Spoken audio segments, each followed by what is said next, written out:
Hi అండి. అందరూ ఎలా ఉన్నారు? ఏం చేస్తున్నారండి? నేను ఈరోజు మ్యాంగో లస్సీ తయారు చేస్తున్నానండి.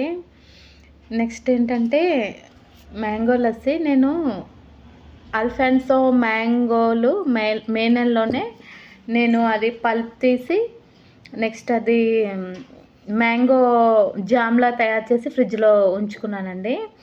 అది ఇప్పుడు చాలా రోజుల తర్వాత ఒకసారి ఒక రెసిపీ చూపిద్దాం మీకని మ్యాంగో లస్సీ చూపిద్దామని ట్రై చేశాను. ఒకసారి చూడండి.